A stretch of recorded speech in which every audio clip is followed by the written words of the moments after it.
தற்பொழுது நாட்டிலே பல பிரதேசங்களிலே விவசாயிகள் நெல் அறுவடை செய்து வரும் காலப்பகுதி.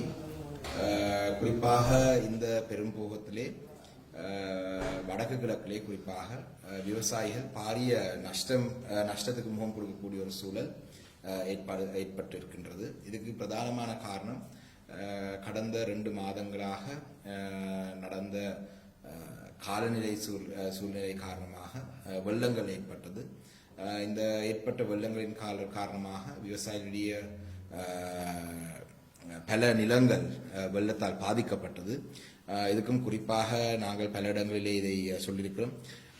அரசாங்கம் அந்த நீர் தேங்கியிருக்கும் ரிசர்வாயர்ஸினுடைய நீர் மட்டங்களை சரியாக அவதானித்து இந்த வான் கதவுகள் திறக்கிற அந்த செயல்பாடுலையும் கூட சில குறைபாடுகள் வந்ததற்கு காரணமாக காட்டு வெள்ளங்கள் ஏற்பட்டு அதனூடாகவும் பல விவசாயியுடைய நெல் உண்மையிலே ஒரு அறுவடை செய்யும் காலப்பகுதியிலே பாரிய பாதிப்பை முகம் கொடுத்திருக்கின்றது. அந்த வகையிலே கடந்த 1.5 மாதங்களாக நானும் விவசாயத்துறைக்கு பொறுப்பான பிரதி அமைச்சர் அவர்களை சந்தித்து இந்த விடயங்கள் தொடர்பாக எங்களுடைய வடக்கு கிழக்கில் இருக்கும் விவசாயிகளுக்கு பாரிய நஷ்டம் ஏற்பட போகின்றது. இதுக்கான நஷ்டீடு வழங்குவதற்குரிய வழிகள் எதுவும் இருக்கான்ற ஆராய்ந்த பொழுது ஒரு ஹெக்டேருக்கு 40,000 ரூபா நஷ்டீடு வழங்குவதாக சொன்னாலும் கூட வடக்கு கிழக்கில் இருக்கிற விவசாயிகளுக்கு அதிலே ஒரு ஏக்கருக்கு 8,000 ரூபா அளவிலே தான் அந்த நஷ்டீடு கிடைக்கக்கூடிய வாய்ப்பு இருக்குன்னு சொல்லப்பட்டது. அதே போல தான் அந்த உர மானியம் மேலதிகமாக வழங்கப்படும் அந்த 10,000 ரூபா காசும் கூட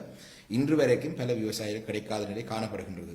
அதே நேரத்திலே தற்பொழுது இந்த விவசாயிகள் அறுவடை செய்யும் காலப்பகுதிக்கு அண்மித்த காலத்திலே நாட்டுக்குள்ளே அரிசி இறக்குமதி செய்ததினூடாக நாட்டிலே ஒரு பக்கம் அரிசி தட்டுப்பாடு, இறக்குமதி செய்ததையும் ஒழுங்காக செய்யவில்லை. அந்த இறக்குமதி செய்த அரிசி மக்களுக்கு கொள்வனவு செய்யக்கூடிய வகையாக கிடைக்கவும் இல்லை. அதே நேரத்திலே சந்தையிலே இனி வரும் இந்த அறுவடை செய்கிற காலப்பகுதியிலே அதிகளவான இறக்குமதி செய்யப்பட்ட அரிசி இருக்கும் காரணத்தினால் நெல்லினுடைய விலை குறைவாக காணப்படுகின்றது. தற்பொழுது விவசாயிகள் கிழக்கு மாகாணத்திலே குறிப்பாக மட்டக்களப்பிலே போல பிரதேசங்களிலே விவசாயிகள் நெல் அறுவடை செய்யும் பொழுது அரிசி ஆலயங்களுடைய உரிமையாளர்கள் மிக குறைந்த விலைக்கு இந்த நெல்லை கொள்வனவு செய்வதற்கு தான் எத்தனிக்கிறார்கள். அந்த வகையிலே இந்த முறை அரசாங்கத்தினுடைய சில செயல்பாடுகளின் காரணமாக விவசாயிகள் பாரிய நெருக்கடியை முகம் கொடுக்க போகின்றார்கள். அதே போலதான் இன்று காலையிலே